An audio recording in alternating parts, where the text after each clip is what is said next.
And it seems to me that the notion of a creative God is not a gap explanation. We can't explain this, therefore God did it. No, it's in the nature of the thing. How can I illustrate that? If I look up, there I see a sign that says exit, let's say.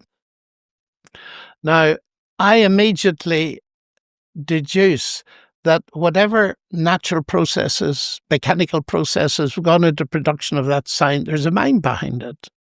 Just 4 letters will tell me that.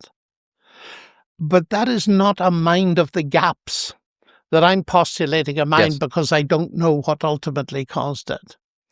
The fact is we do know in our human experience where it comes from. And by analogy, it seems to me that therefore the best explanation of the word-based universe, as I put it, is that there is a word ultimately who is God. Now, that's only one strand of evidence for my belief in God.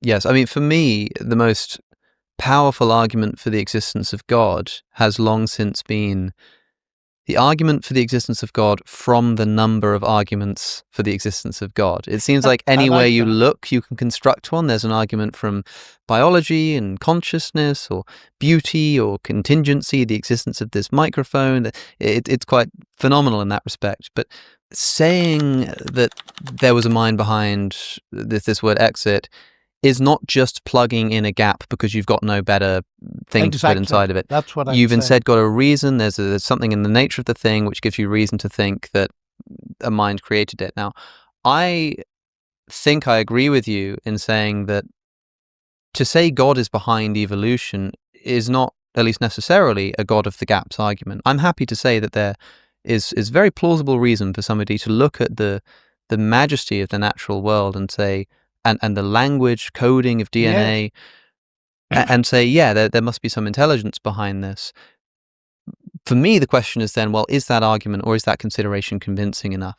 I also agree with what you said about like language. I described it as an analogy, but when you mentioned computer coding, and I thought about binary code, a series of zeros and ones, which of course is only analogous to the words that I'm speaking in English, but to say that it's not really a language would be perhaps a sort of confusion of terms. I think so. Yeah. But okay, so the question for me then is whether I have good enough reason to think that a God might be behind this. You said that this process is something that no human mind could ever create. We can't create a bird. I think the reason we can't create a bird is because firstly, we don't have enough time. Okay, so according to Dionysius the Areopagite, God expresses himself, and that forms the real, right? The real is in God, right? So there is no outside God, right? Therefore, the world manifests the will of God, his meaning, his character, and many other things.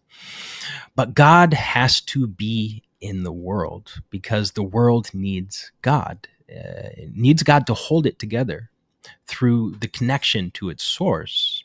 It needs the Logos, the one that holds together, that binds together the multiplicity of the world and the multiplicity in each individual particular. Can you prove that God exists? Mm-hmm. I say, what is the best explanation of what we see? Plato believed that all material things reflect eternal forms, right? The patterns or causes behind the appearances. Think about all of the things that are revealed about a singer, a poet, or composer by their art, by their song or their composition. It reveals their level of skill, their intelligence, their creativity, reveals their character and purpose in many cases through the words and even the music. It reveals their feelings, their emotions, reveals their complexity or simplicity in many cases as well. Their personality, their values, their in some real sense, the very soul, heart, mind, and identity of the artist, their very essence bleeds onto the canvas, right? Or into the symphony or song. That's their logos. a reflection of their logos, right? In the same way as the greatest artist with a capital A, God's identity is imprinted in each individual creation. Each specific masterpiece has his logos inside of it, and that logos is distinct from all other logi.